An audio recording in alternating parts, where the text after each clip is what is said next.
Let's discuss bleeding control, a critical skill in managing traumatic injuries.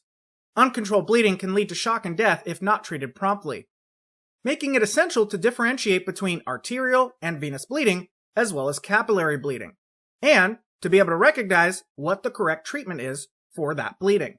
Here are the key concepts you should know about bleeding control. The circulatory system consists of arteries, veins, and capillaries, and bleeding from each type of blood vessel presents differently. Arterial bleeding originates from arteries, which carry oxygenated blood under high pressure from the heart to the body.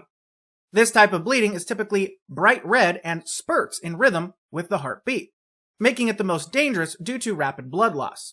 Venous bleeding comes from veins, which return deoxygenated blood to the heart. Venous blood is usually dark and red and flows steadily rather than spurting, but it can still be life-threatening if uncontrolled.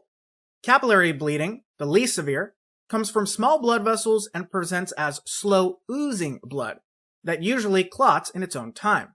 Again, arterial bleeding presents with bright red spurting blood. Venous bleeding is dark red in color and flows steadily, and capillary bleeding oozes out very slowly.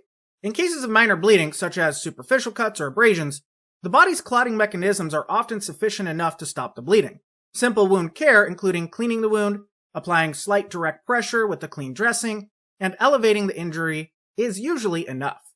In cases of moderate to severe bleeding, such as lacerations or deep wounds, firm and continuous direct pressure should be applied using sterile gauze or a bandage. If bleeding does not stop, applying an additional layer of dressing and maintaining pressure is necessary.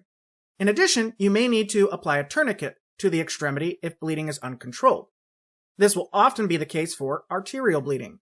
When managing any type of bleeding, it is important to never remove gauze that is soaked through with blood. Removing gauze that is soaked through can reopen the wound and undo any clotting that has developed.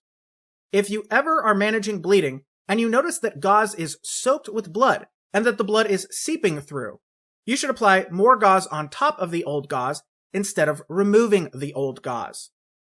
In addition, you should apply pressure and tape the gauze down.